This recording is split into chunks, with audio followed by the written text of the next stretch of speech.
우리가 살고 있는 이 사회는 숨막힐 정도로 경쟁이 심합니다. 태어나는 순간부터 평생을 평가받으며 산다고 해도 과언이 아니죠.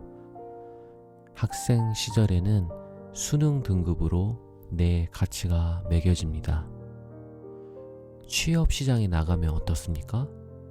내 이력서에 적힌 스펙과 자격증, 토익 점수로 나라는 사람을 증명해야 합니다. 직장에 들어가면 매년 인사 고과가 우리를 짓누릅니다. 세상은 끊임없이 날카로운 눈초리로 우리에게 묻지요. 당신은 여기에 들어올 자격이 있습니까? 라는 질문이죠. 그래서 우리는 늘 불안합니다. 합격선에 들지 못할까봐, 경쟁에서 밀려날까봐 전전긍긍합니다. 그러다 보니까 때로는 나를 과대포장하기도 하고요. 경쟁자를 은근히 깎아내리기도 하고, 누군가를 내 밑에 밟고 위로 올라가야만 현상 유지가 가능한 상황도 있을 겁니다. 어떻게든 이 피도 눈물도 없는 세상에서 살아남을 수 있는 자격에 대한 압박감 속에서 살아가는 거죠. 그런데요, 오늘 우리가 읽은 시편 15편은 바로 그 자격에 대해 묻고 있습니다. 신학자들은 이 시편을 가리켜서 입당 시편이라고 부르는데요. 입장할 때 입, 그리고 예배당할 때 당입니다. 고대 이스라엘 백성들이 중요한 절기를 지키러 예루살렘 장막에 도착했을 때 부르던 노래입니다. 먼 길을 걸어서 마침내 장막 문 앞에 선 순례자가 굳게 닫힌 문을 지키는 제사장에게 묻는 겁니다. 1절을 보실까요? 여호와여, 주의 장막에 머무를 자 누구오며 주의 성산에 사는 자 누구오니까? 바꿔 말하면 이런 질문입니다. 거룩하신 하나님의 임재 안에 들어갈 수 있는 커트라인이 어떻게 됩니까?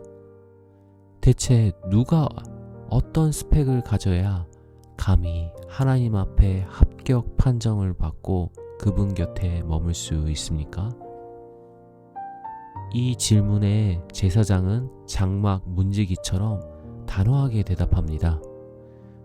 2절부터 5절까지 이어지는 이 긴 답변을 보면 무려 11가지의 자격 조건이 있는데요. 흠없이 정직하게 행해야 하고요. 공의를 실천하고 마음의 진실만을 말해야 합니다. 여러분, 이 목록을 한번 가만히 들여다보세요. 어떤 마음이 드세요? 위로가 되십니까? 아니면 숨이 턱 막히십니까? 3절을 보면 혀로 남을 허물하거나 이웃에게 악을 행하지 말라고 합니다. 남을 험담해 본 적이 없는 사람이 과연 얼마나 있을까요?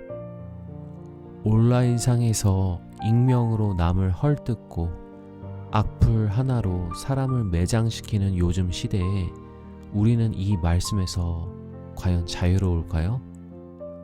특히 4절 하반절의 이 조건 앞에서 우리는 완전히 무너지고 맙니다. 그의 마음에 서원한 것은 해로울지라도 변하지 아니하며,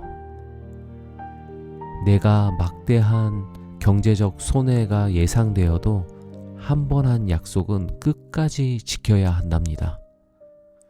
오늘날처럼 이익에 따라서 언제든 말을 바꾸고 계약을 뒤집는 세상 속에서 이게 대체 가능한 일입니까?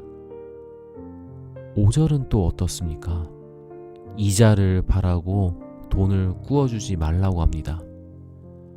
이웃의 절박한 약점을 이용해서 내 이익을 챙기지 말라는 뜻이죠. 우리가 사는 이 치열한 경쟁 사회에서 이 시편 말씀대로만 살았다가는 어떻게 됩니까? 당장 도태되고 맙니다. 경쟁자에게 뒤처지고 세상 사람들에게 바보 취급 당하기 십상이죠. 그래서 우리는 살면서 무수히 많이 타협합니다. 적당히 거짓말도 섞어가면서 포장하고요. 때로는 이웃의 실패를 나의 기회로 삼으면서 은근히 기뻐합니다.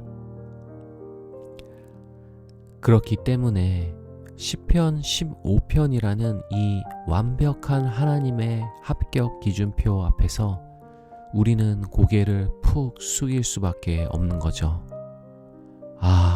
나는 자격 미달이구나.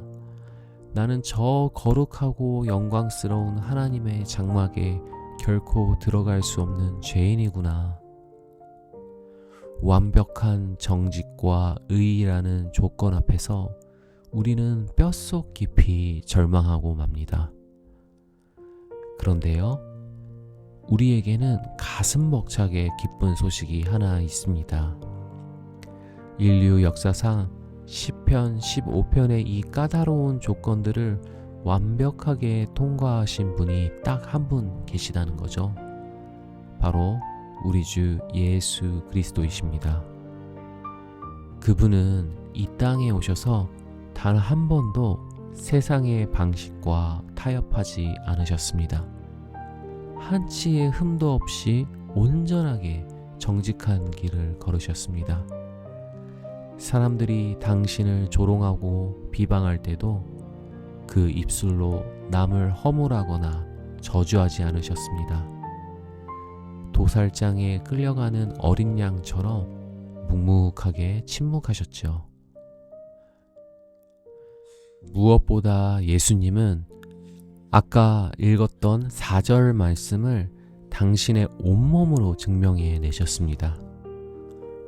그의 마음에 서원한 것은 해로울지라도 변하지 아니하며, 예수님께서 십자가를 지시기 전날 밤 겟세마네 동산에서 땀방울이 핏방울이 되도록 기도하셨을 때를 한번 떠올려 보세요. 그분에게 십자가는 정말 끔찍하게 해로웠습니다. 조롱당하고 책찍질당하고 하나님 아버지와 단절되는 잔인한 형벌이었죠. 하지만 예수님은 우리를 살리시려는 하나님 아버지와의 그 구원의 언약을 깰 수 없었습니다. 당신이 너무도 비참하게 죽임당하실 걸 아셨지만 우리를 향한 그 사랑의 약속을 취소하지 않으셨죠. 끝까지 십자가를 지셨습니다. 여러분, 복음이 무엇입니까? 예수님이 십자가에서 흘리신 그 피로 말미암아 예수님 홀로 획득하신 그 완벽한 합격 통지서가 이제 우리의 것이 되었다는 사실입니다. 우리가 11가지 조건을 피 터지게 다 지켜내서 장막에 들어가는 것이 아닙니다. 시편 15편을 완벽하게 성취하신 예수 그리스도, 그분의 의의 옷을 입고 우리는 당당하게 하나님의 장막 안으로 초대받은 것이죠. 그렇다면 이제 우리의 삶은 어떻게 달라져야 할까요? 이미 그리스도 덕분에 합격했으니까 이제 대충 내 마음대로 살아도 되겠다. 혹시 이런 생각이 드십니까? 아닙니다. 십자가의 진짜 은혜를 깊이 경험한 사람은 결코 그렇게 살 수 없습니다. 율법의 커트라인에 미달될까봐, 장막에서 쫓겨날까봐 벌벌 떨면서 억지로 계명을 지키던 노예의 시절은 끝났습니다.